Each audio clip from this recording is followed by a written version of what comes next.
caught living a double life? What if the person you love is a stranger? Trust is the invisible thread that binds us until it's severed by deception. A betrayal of this magnitude shatters reality, leaving only disbelief and painful questions. Sometimes the person beside you lives a life you know nothing about. Prepare to question everything. Sometimes silence in a relationship is comforting, but sometimes it hides secrets, tiny cracks in a perfect facade. As suspicion grows, the truth emerges, unraveling trust and identity. This is a story of betrayal, resilience, and the courage to face the unknown even when the truth is devastating.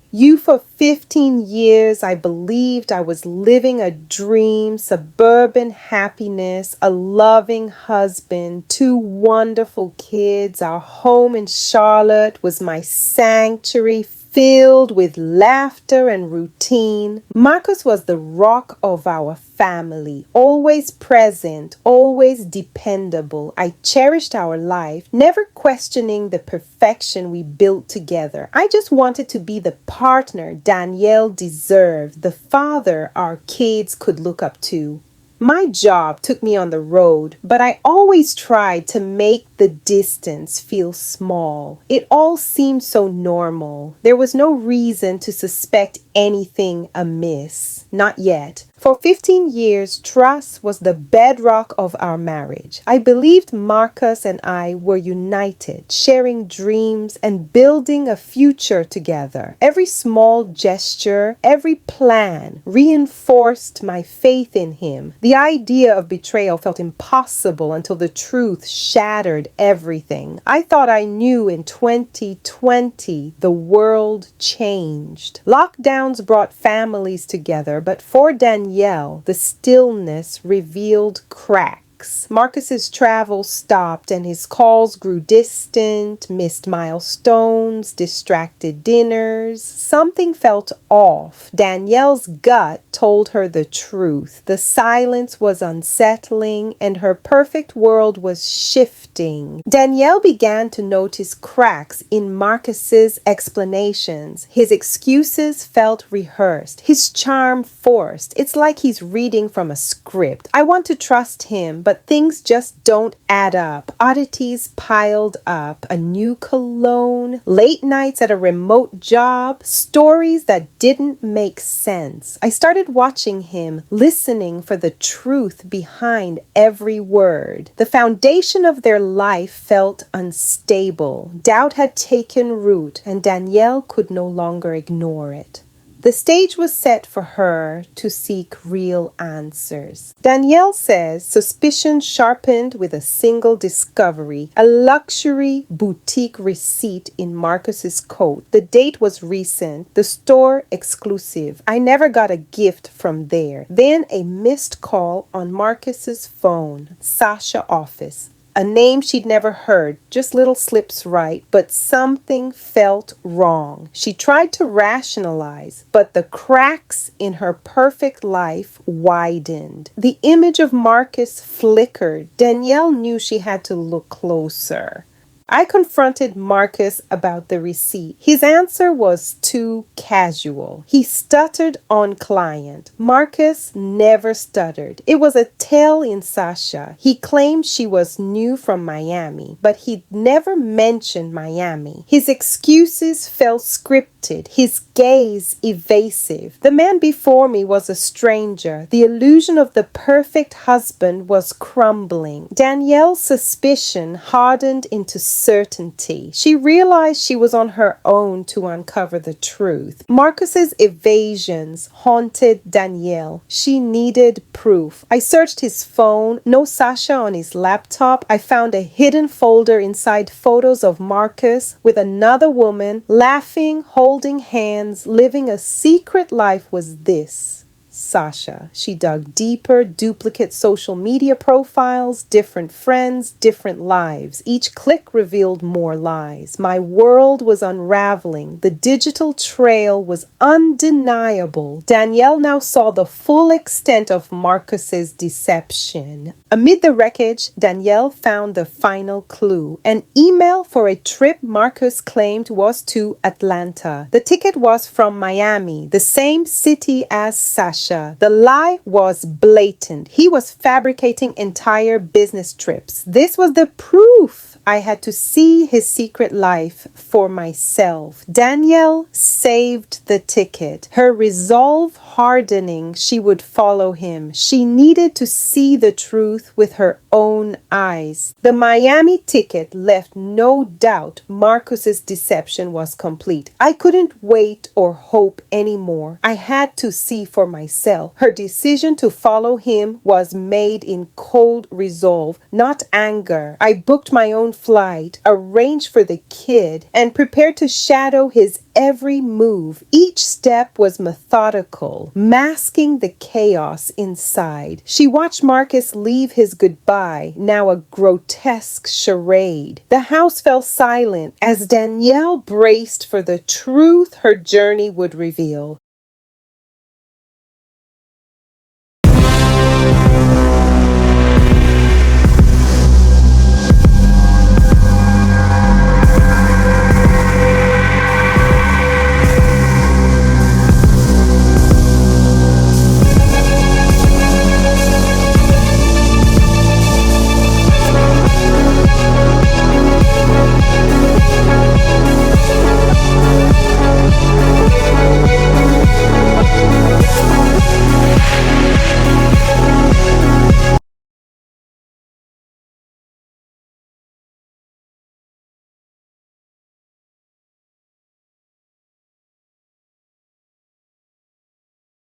The journey to Miami was a blur.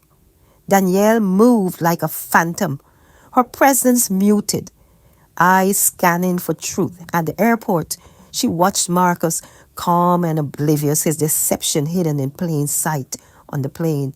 Isolation and doubt gnawed at her. Had she been blind, or was he simply that skilled? Miami's humid air pressed down, mirroring the weight in her chest as she followed him into the unknown. The truth, however monstrous, awaited her. There was no turning back now. The taxi carrying Marcus pulled up to a modern condo in Coral Gables. Danielle watched from afar, heart pounding as he disappeared inside. She hid behind a bougainvillea bush, waiting. Dread and anticipation twisting inside her life continued around her, oblivious to the truth she was about to uncover. Then a woman with a stroller emerged. Danielle's breath caught. This was Sasha, the woman from the photos. The reality hit her. The vigil was over. The truth was undeniable. As Danielle stepped into the sunlight, her world tilted. She saw the woman from Marcus's hidden photos, Sasha pushing a toddler who looked just like Marcus. The truth hit. This wasn't just an affair. It was a parallel life, a second family. Danielle stood frozen, her memories and trust shattered, realizing Marcus had given everything they built to someone else. Danielle's world shattered in an instant. She watched, numb as Marcus and Sasha stood together, a child so like her own, overwhelmed. She reached for her phone, hands trembling, and began to record, capturing the betrayal, the proof she needed. Each frame was a silent scream, a testament to her pain. The truth was undeniable. Nothing would ever be the same. Danielle's world shattered with a single recording. Marcus, her husband, had another life, another wife, another child. The sunny street felt like a crime scene. Fury and numbness warred inside her. She knew Sasha needed to see the truth. Heart pounding, Danielle found Sasha's door. "My name is Danielle. We need to talk about Marcus." Sasha's world crumbled, just like Danielle's. Two strangers bound by betrayal faced the truth together. He told me he was divorced. He said his ex-wife was bitter, took everything that he had no other family. The words hung in the air, each one a testament to Marcus's calculated cruelty. He hadn't just lied. He had erased Danielle and their children. He had painted Danielle as a monster to gain Sasha's sympathy, her trust. We were together for 15 years in Charlotte. We have 2 kids. He was always off on these business trips. I met him 7 years ago during one of his projects in Miami. We had this whirlwind romance. Got married a year later. Our son, he's 2 now. I thought I was his only wife, his only family. She had built her life around this man, this loving husband, who, it turned out, was a complete fabrication, a phantom. The details were sickeningly similar: the charming gestures, the attentive behavior, the promises of a shared future.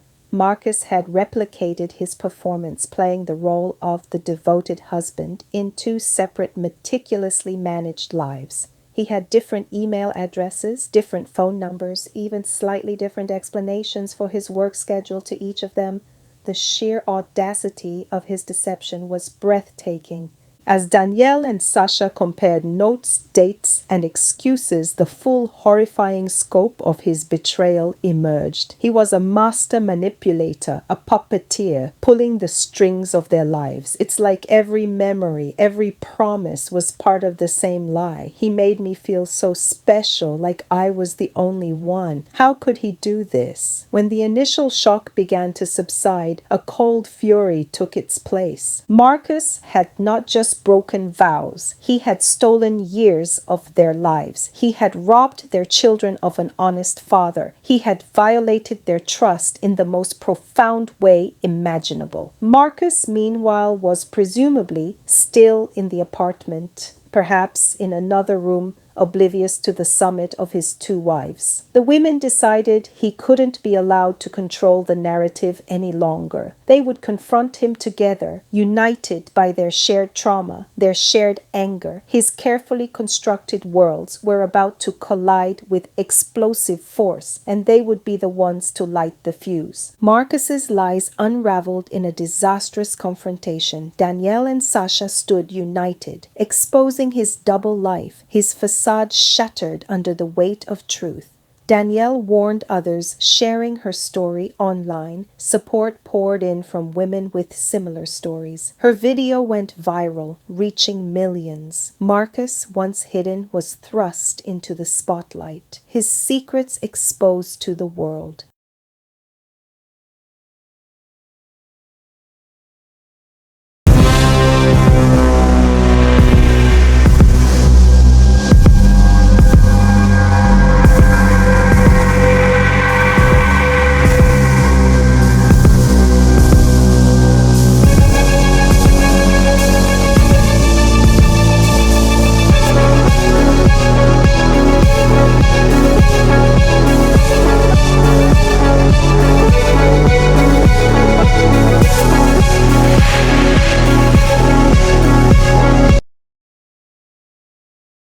Danielle's viral post didn't just reveal Marcus's bigamy, it exposed a web of lies. Anonymous tips poured in, connecting Marcus to multiple identities and a hidden criminal past. Investigators uncovered fraud, identity theft, and marriages built on deception. The perfect husband was a carefully crafted illusion. Marcus wasn't just a liar, he was a predator, leaving devastation in his wake. The evidence against Marcus was overwhelming. Danielle and Sasha, once rivals, united to pursue justice.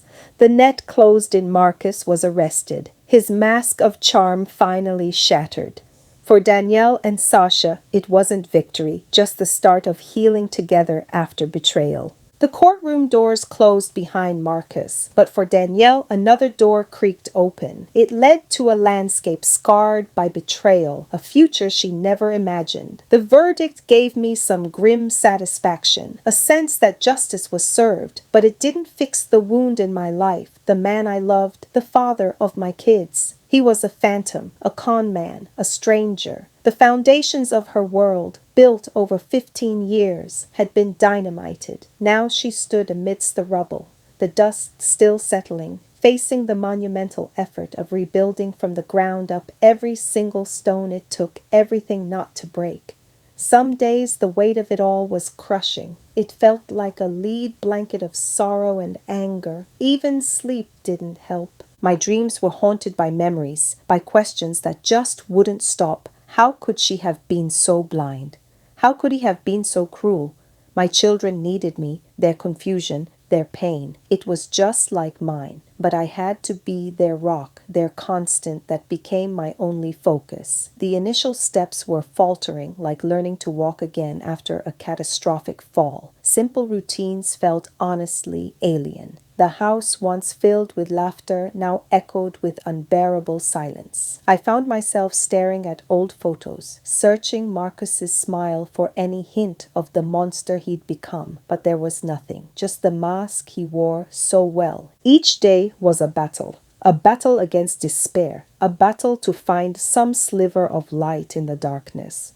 I started small, rearranging furniture, making new memories with my kids, even if they felt fragile. I got into therapy, talking about what happened, breaking down the lies. It was the start of healing. It wasn't a straight path. There were days of progress and days of setback, moments of strength and waves of grief. But with every small victory, with every moment of sharing, opened a small window. It revealed a whole community of others who'd walked similar painful paths. Their voices, their stories became a balm to her wounded spirit. I realized I wasn't alone. My pain wasn't unique, and it wasn't my fault that changed everything.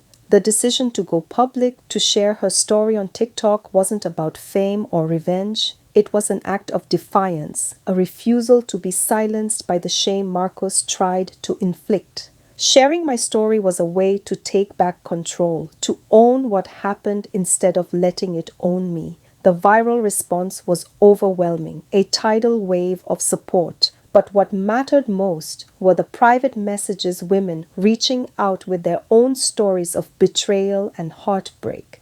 I saw my pain in their words, and honestly, a new sense of purpose started to grow. My voice, once just a whisper, was getting stronger. She realized the power of her story, not as a tale of victimhood, but as a beacon of survival. If I could go through this and start to heal, maybe others could too. Every time I spoke my truth, the trauma lost a little more of its grip. She was no longer just Danielle, the betrayed wife. She was Danielle, the survivor, climbing her way back into the light, determined to help others do the same. The more Danielle spoke, the more she learned about the patterns of abuses, about subtle red flags, about the resilience people can find within themselves. Her personal tragedy was transforming into a public service. She wanted to do more than just share her own experience. I wanted to create a platform for other survivors, a safe space for their voices, for their pain to be heard, and for their strength to be celebrated. The seeds of a new mission were being sown right in the fertile ground of her recovery. Danielle's story inspired countless women, sparking a new sense of purpose within her. She couldn't return to her old life, so she created a podcast, Shattered but Strong. It became a safe space for survivors to share, heal, and find strength together. Each story shared was an act of solidarity and hope. Danielle turned her pain into purpose, becoming a beacon for others seeking healing. The journey from the depths of betrayal to a place of healing is long and arduous for Danielle. The scars remain. They are a testament to the battle she fought, a reminder of the darkness she navigated. But they no longer define her. Marcus is in prison, his ability to inflict further harm curtailed. Sasha, too, is rebuilding her life, forever connected to Danielle by the strange shared ordeal that brought them together. They occasionally communicate a quiet understanding passing between two women who saw the same monster behind different masks. I've learned that moving on doesn't mean forgetting. It means integrating the experience into my story, allowing it to shape me, but not to break me. Today, Danielle stands taller. Her voice is clearer. her purpose defined. Her work with shattered but strong continues to grow, reaching more and more women who find themselves ensnared in webs of deceit. She has become a prominent voice in advocating for awareness around psychological manipulation and relationship fraud. Her children, though they too carry the marks of their father's betrayal, are thriving. They witness their mother's strength, her resilience, her unwavering commitment to truth and healing. I am teaching them by example that even in the face of profound adversity, it is possible to rebuild, to find joy again, and to create a future filled with hope. Life for Danielle is different now. The naive trust she once possessed is gone, replaced by a wiser, more discerning perspective. But this has not made her bitter. Instead, it has made her more attuned to authenticity, more appreciative of genuine connection. She finds joy in simple things: her children's laughter, the success of her advocacy, the quiet moments of peace she has fought so hard to reclaim. She is no longer looking over her shoulder, waiting for the next lie. She is looking forward towards a future that she is actively, consciously building on her own terms, a future built on honesty and self respect. Marcus Thomas' story is a chilling reminder. Some people wear masks so convincing their deception is invisible. They move among us, hiding in plain sight. For Danielle and Sasha, discovering the truth shattered their worlds. But truth, relentless and powerful, always finds its way to the surface. However painful, discovery is the first step toward reclaiming an authentic life. The journey from betrayal to healing is never easy. It's a courageous climb.